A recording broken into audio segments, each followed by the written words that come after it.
नमस्कार, मैं हूं अर्जिता मिश्रा और आप देख रहे हैं इंडिया पब्लिक खबर।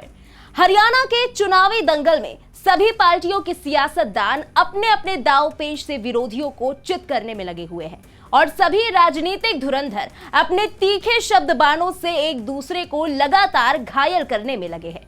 वहीं हरियाणा के इस चुनावी रण में अब यूपी की सियासत के दो महायोद्धा आमने सामने आ गए हैं। एक तो है खुद यूपी के मुख्यमंत्री और बीजेपी के फायर ब्रांड स्टार प्रचारक योगी आदित्यनाथ और दूसरे हैं हरियाणा में इस बार बसपा की नैया के खिवैया बनकर उतरे बसपा सुप्रीमो मायावती के भतीजे और पार्टी के नेशनल कोऑर्डिनेटर आकाश आनंद। और इसी के साथ अब हरियाणा में कमल वर्सेस हाथी की जंग का यलगार भी हो चुका है। लोकसभा चुनाव के बाद अब जम्मू कश्मीर और हरियाणा में हो रहा ये विधानसभा चुनाव कई मायनों में हर पार्टी के लिए साख का सवाल बना हुआ है।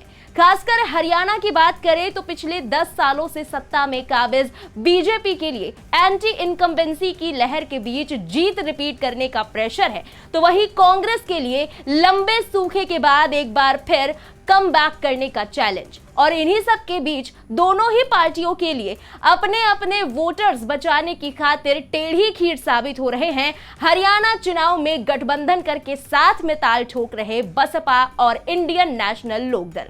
और इस बीच हाल के दिनों में जिस तरह की बयानबाजी बीजेपी और बीएसपी के बीच देखने को मिल रही है, उससे ये चुनावी मुकाबला और भी ज्यादा दिलचस्प मोड़ लेता दिख रहा है।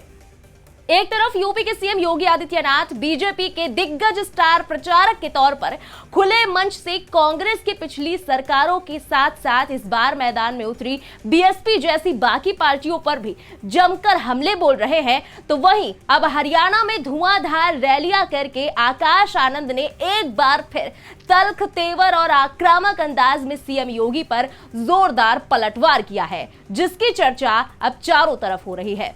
पूरा मामला समझने के लिए हमें थोड़ा पीछे चलना होगा। जब CM Yogi Adityanath election campaign के लिए हरियाणा पहुंचे थे और इस दौरान उन्होंने कांग्रेस के साथ साथ बीएसपी को भी लपेटे में लिया था और बीएसपी के सिंबल हाथी को लेकर बड़ा बयान दिया था।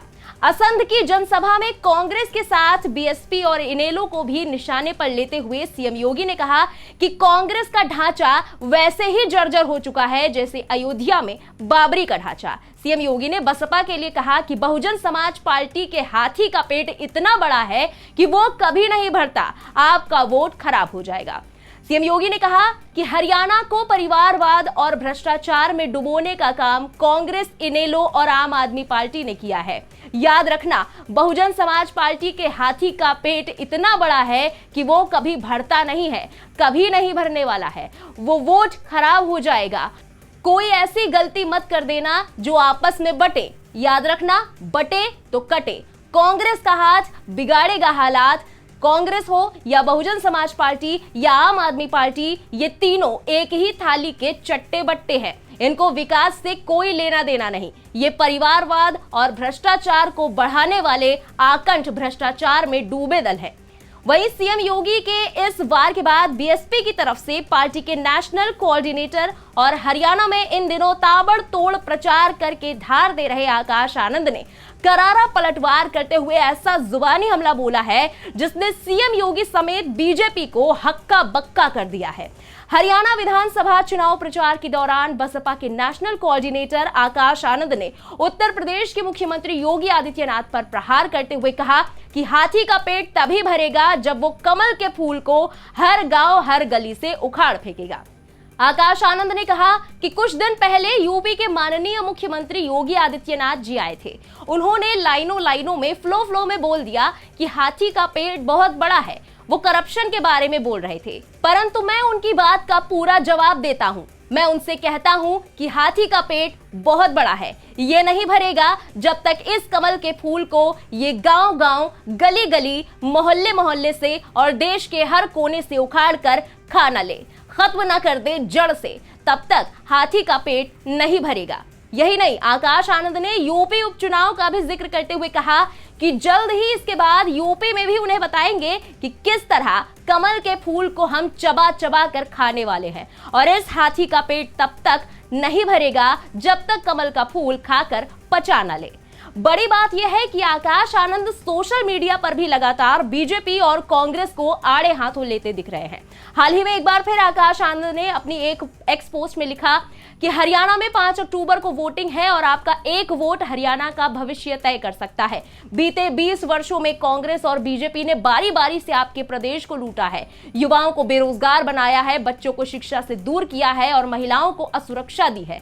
सिर्फ आदरणीय बहन जी का मजबूत शासन, प्रशासन और अनुशासन वाला गवर्नेंस मॉडल ही हरियाणा को एक उज्जवल भविष्य दे सकता है। इसलिए इस बार आपको हरियाणा में अपनी सरकार बनानी है।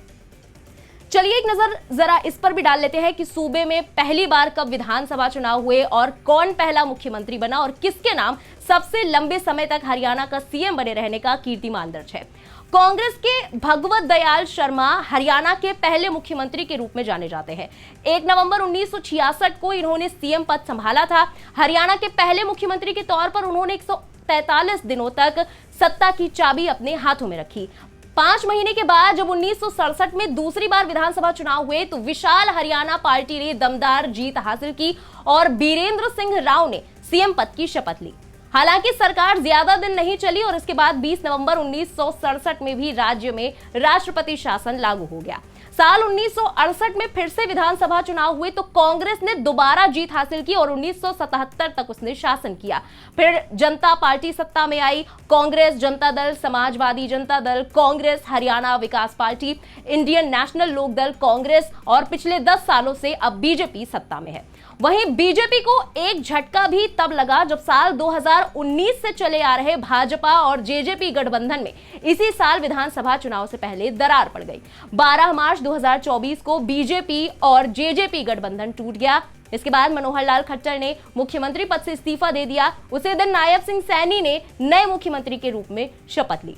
साल 2024 के लोकसभा चुनावों में भी बीजेपी को तगड़ा झटका लगा और जिस बीजेपी ने 2019 के चुनावों में हरियाणा की सभी 10 सीटों पर जीत हासिल की थी, उसे सिर्फ 5 सीटें नसीब हुई और अन्य 5 सीटें कांग्रेस के खाते में गई।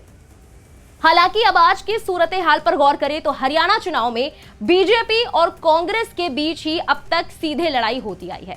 दोनों पार्टियां मुख्य तौर पर ओबीसी यानी कि अन्य पिछड़ा वर्ग और जाट वोट बैंक को साधने के लिए जोर लगा रही हैं। वहीं अनुसूचित जाति यानी एससी भी इस बार चुनावों में निर्णायक फैक्टर हो सकती है। 2011 की जनगणना के मुताबिक राज्य में एससी की आबादी करीब 20% है, लेकिन इधर क्षेत्रीय पार्टियां किंग से ज्यादा किंग मेकर बनने की रेस लगाती दिख रही है। इसी के चलते इंडियन नेशनल लोक दल पहले ही बसपा सुप्रीमो मायावती की अगुवाई वाली बीएसपी के साथ गठबंधन कर चुकी है।